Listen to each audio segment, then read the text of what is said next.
Bismillah, salatu salam ala rasulillah, sallallahu alayhi wa sallam. Dans le prolongement de notre série de cours sur les noms et les attributs divins, nous allons aborder aujourd'hui l'attribut al-Hafiy. Et bien qu'il y ait divergence à l'endroit de ce nom, à savoir est-ce que c'est un nom d'Allah Ta'ala ou est-ce que c'est juste une qualité, les savants ont divergé. Et à ce propos, le Cheikh Al-Uthaymin, rahmatullah alayhi, dit qu'il a un doute, à savoir est-ce que c'est un nom d'Allah Ta'ala ou est-ce que c'est une qualité. Ceci dit, avant de rentrer dans le sujet, j'aimerais m'attarder sur le rapport que nous avons avec la souffrance. Malheureusement, nous traversons une époque où beaucoup de personnes souffrent. Et il y a des épreuves qui font plus mal que les autres, particulièrement les épreuves qui touchent les liens d'amour, les liens de proximité. Mais malheureusement, vous avez des personnes qui, lorsqu'ils souffrent et qu'ils ne comprennent pas leur souffrance, se mettent en colère. Car très souvent, l'incompréhension d'une douleur nous pousse à avoir une mauvaise image d'Allah Ta'ala. Car sans la compréhension d'une épreuve, on ne peut pas la patienter. Et jamais Allah Ta'ala nous éprouve pour rien. Jamais. Toujours quand il nous éprouve, c'est pour un intérêt supérieur. Il ne nous souhaite jamais la souffrance en soi. La souffrance, nous devons la surmonter pour réaliser la volonté d'Allah Ta'ala. Mais jamais Allah Ta'ala, quand il nous éprouve, il veut que l'on souffre pour souffrir. Car les gens qui aspirent à nous voir souffrir sont des êtres démoniaques, des êtres méchants, des êtres qui peuvent prendre du plaisir à nous voir souffrir, des êtres qui peuvent prendre du plaisir. Et penser qu'Allah Ta'ala nous éprouve sans sagesse, c'est faire de lui un être méchant. Non, non, wallahi non. Alors mon frère ou ma soeur dans la foi, quand tu es éprouvé, que tu souffres, attarde-toi à chercher la sagesse qui se trouve derrière ta douleur. Car si tu ne comprends pas ta souffrance, tu risques de prendre Allah Ta'ala comme un bouc émissaire de celle-ci. Alors que lui, à travers ton épreuve, il a cherché à te réformer, à te rendre meilleur. N'est-ce pas le comble de l'ingratitude? N'est-ce pas le comble de l'ingratitude? Quand Allah Ta'ala t'éprouve des conséquences de tes forfaits, et après t'avoir éprouvé, tu le rends responsable de ta propre souffrance. N'est-ce pas le comble de l'ingratitude d'inverser le rôle, d'être responsable de nos propres épreuves et ensuite de se dresser contre Allah par la rébellion des conséquences des souffrances qui nous accablent. Naam. Il y a des gens qui peuvent souffrir ici-bas de se sentir abandonnés. Et tous les gens qui ont traversé une telle épreuve savent ce que je dis. Vous avez pu traverser des périodes difficiles en comptant sur des gens, mais ces gens-là n'étaient pas là au moment où vous aviez besoin d'eux. Si bien que vous vous êtes senti abandonné au moment où vous avez besoin de soutien. Et quand vous êtes seul à surmonter des difficultés, la souffrance peut être tellement intense que vous allez développer une image négative de tous ceux qui n'étaient pas là au moment où vous avez besoin d'aide. Comprends, mon frère ou ma soeur dans la foi, que la spiritualité musulmane consiste à se délivrer des illusions, en surmontant l'obstacle des souffrances. Car la souffrance, en réalité, n'est qu'une illusion. Et à ce propos, l'imam Bayhaqi rapporte un hadith dans lequel il est fait mention de ces enfants qui sont morts avant la puberté. Quel sera leur sort après la mort? Iront-ils au paradis ou iront-ils en enfer? À cette question, le prophète alayhi salatu wassalam a répondu qu'il leur sera demandé une seule épreuve, une seule épreuve. Allah Ta'ala leur donnera un ordre: de sauter dans les flammes de l'enfer. Et s'ils obéissent, ils rentreront au paradis. Et s'ils désobéissent, ils rentreront en enfer. Voilà résumé en un ordre le but de l'existence sur cette terre, à savoir surmonter les épreuves de la douleur sensible qui en réalité est illusoire. Car si on obéit à Allah Ta'ala, nous rentrerons au paradis et bien évidemment qu'Allah Ta'ala ne va pas nous laisser brûler en enfer si on lui obéit. C'est juste une épreuve afin que l'on puisse placer la volonté d'Allah Ta'ala au-dessus de notre sensibilité quand cette dernière nous pousse à craindre la douleur, à craindre la souffrance. Naam, est-ce que vous pensez qu'Allah Ta'ala, lorsqu'il a demandé à son prophète Ibrahim alayhi salam d'égorger son fils unique Ismaïl alayhi salam, est-ce que vous pensez qu'il voulait que le sang soit versé? Bien sûr que non. Il voulait tout simplement éduquer son prophète afin que ce dernier puisse placer la volonté d'Allah avant une souffrance sensiblement illusoire. Car il faut être convaincu que lorsque l'individu obéit à son Seigneur, Allah Ta'ala va lui épargner la souffrance sensible. Ce n'est qu'un test. Non. C'est ainsi qu'Allah Ta'ala éduque. Prenons l'exemple de Moussa alayhi salam. Lorsqu'Allah Ta'ala lui a demandé de jeter son bâton, de sorte que ce dernier se transforme en serpent, et ensuite de lui redemander de le saisir. Khudha wa la takhaf, sana'iduha sirataha al-ula. Saisis-le et n'aie pas peur, nous allons lui redonner sa forme initiale. Ainsi Moussa alayhi salam doit placer la volonté d'Allah au-dessus de sa crainte d'une douleur sensible.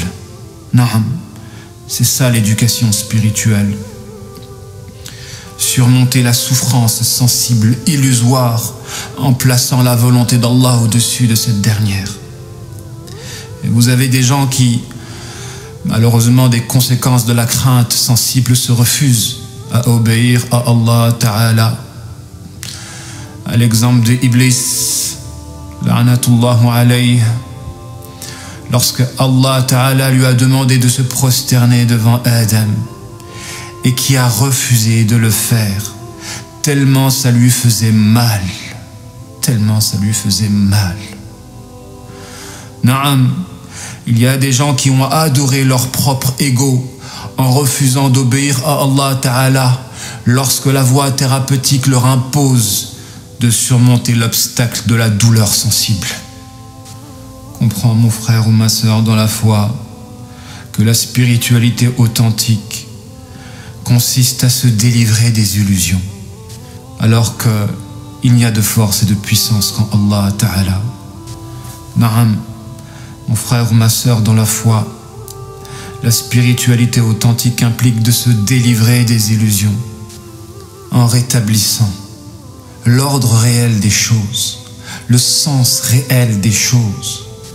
Naam, le but consiste à faire en sorte que dans notre cœur, Allah Ta'ala soit tel qu'il est à l'extérieur de notre cœur. Car malheureusement, le cœur possède cette faculté de déformer le sens des choses. Et toute déformation vis-à-vis de la réalité, vis-à-vis de la vérité, peut nous pousser au malheur et à la souffrance lorsque notre image d'Allah Ta'ala s'altère, quand on le prend comme un bouc émissaire de nos souffrances alors que nous sommes responsables de nos propres épreuves. Mais pour que ce discours soit audible, il faut que soit associé à la connaissance l'écrasement de l'ego. Parce que si vous ne cheminez pas dans la voie du sacrifice, par l'écrasement de l'ego, par l'action de privilégier des actes d'adoration sur les penchants de notre âme bestiale, alors la connaissance ne sera pas effective. Et votre souffrance ne vous empêchera pas de développer une image négative de votre Seigneur quand vous ne parviendrez pas à comprendre vos douleurs. Naam, comprends mon frère ou ma sœur dans la foi qu'Allah Ta'ala est Al-Hafiy. dans le sens où il est celui qui veille sur nous, qui nous considère, qui nous valorise, qui nous privilégie. Et à ce propos, Ibrahim alayhi salam a dit à propos d'Allah Ta'ala, Innahu kana bi hafiyya. Allah Ta'ala est à mon égard bienveillant. Il veille sur moi, ne m'abandonne pas, exauce mes invocations. Et dans une tradition authentique, notre prophète alayhi salatu wassalam a dit وَمَا اجْتَمَعَ قَوْمٌ فِي بَيْتٍ مِّن بُيُوتِ اللَّهِ يَتْلُونَ كِتَابَ اللَّهِ وَيَتَدَارَسُونَهُ بَيْنَهُمْ إِلَّا نَزَلَتْ عَلَيْهِمُ السَّكِينَةُ وَخَشِيَتْهُمُ الرَّحْمَةُ وَحَفَّتْهُمُ الْمَلَائِكَةُ وَذَكَرَهُمُ اللَّهُ فِي مَنْ عِندَهُ. À chaque fois qu'un groupe se réunit dans une maison d'Allah Ta'ala pour réciter la parole d'Allah, pour l'étudier, alors descendra sur eux la sérénité et ils seront englobés par la miséricorde divine. Et les anges, haffathumul malaika, veilleront sur eux et ils seront mentionnés comme étant des gens étant auprès de leur Seigneur. Naam. Haffathumul malaika, dans le sens où les anges leur accordent de la considération, de la valeur, de l'intérêt par rapport aux autres qui peuvent baigner dans l'insouciance. Allah Ta'ala, il est Al-Hafiyyu, celui qui nous considère, nous valorise, nous accorde de l'intérêt et de l'importance. Comment peut-il nous abandonner? Comment peut-il nous abandonner? Comment peut-il ne pas nous exaucer? C'est impossible. Naam. Quand Ibrahim alayhi salam il a dit Innahu kana bi hafiyya, vu ce que j'ai vu en termes de bienfaits, de considération, d'importance qu'Allah Ta'ala m'accorde, il ne me décevra jamais. Il ne me décevra jamais. Non, il ne peut pas me décevoir. Et Allah Ta'ala dit Ana inda dhani abdi bi, je serai pour mon serviteur ce qu'il croit que je suis. Alors mon frère ou ma sœur dans la foi, comment peux-tu être ingrat de penser qu'Allah Ta'ala ne veille pas sur toi ou qu'il t'abandonne à chaque fois que tu peux souffrir? Car en réalité Allah Ta'ala ne t'éprouve pas pour rien. Penser qu'il t'éprouve pour rien, c'est faire de lui un être méchant. Hasha lillah. Allah Ta'ala, quand il t'éprouve, c'est par amour, c'est parce qu'il veille sur toi et qu'il veut qu'à travers cette épreuve, tu puisses voir tes forfaits de sorte de les rectifier, de sorte de te réformer, de sorte de fournir un effort pour devenir meilleur. Allah Ta'ala, à travers les épreuves, il veut que tu t'observes, car l'épreuve peut être un miroir. Naam. Comprends mon frère ou ma sœur dans la foi qu'Allah Ta'ala peut faire de ton épreuve un miroir afin que tu puisses observer tes manquements à son égard de sorte que tu te rapproches de lui. N'est-ce pas là de la bienveillance? Quand nous, des conséquences de notre égocentrisme, nous voyons de la méchanceté, Allah Ta'ala n'est pas méchant. Bien au contraire, il est Al-Hafiyyu, celui qui veille sur nous et qui par les épreuves aspire à ce que l'on puisse comprendre la gravité de nos forfaits. Car je pense, mes frères et sœurs, que vous avez tous vécu cette épreuve de veiller sur quelqu'un par l'amour, la considération, l'attention, la valorisation et recevoir en contrepartie de l'ingratitude, de la désobéissance ou de la trahison. Et c'est douloureux. Naam, c'est douloureux. Alors, pourquoi ne pas comprendre qu'Allah Ta'ala, qui veille sur nous, nous éprouve afin que l'on puisse comprendre la gravité de ne pas lui rendre des conséquences de sa bienveillance, de la gratitude et de l'obéissance. Car dans notre épreuve, il peut faire en sorte que nous puissions nous observer. Ainsi, si vous êtes bienveillant à l'endroit de certaines personnes et qu'en contrepartie, vous récoltez de l'ingratitude, de la trahison et de la désobéissance, veillez à revenir vers Allah Ta'ala et à comprendre la gravité de lui désobéir quand lui, à chaque fois, nous éprouve afin que l'on se réforme. N'est-ce pas là un Seigneur magnifique? N'est-ce pas là un Seigneur grandiose? Innahu kana bi hafiya. Cette parole signifie qu'Allah Ta'ala n'est pas un être qui déçoit. Il n'est pas un être qui déçoit, à la différence de ces créatures qui peuvent vous trahir quand vous vous investissez en bienveillance à leur égard. Non. Soyez convaincus, mes frères et mes sœurs dans la foi, que toutes les épreuves qui nous arrivent ne sont que des miroirs de nos manquements.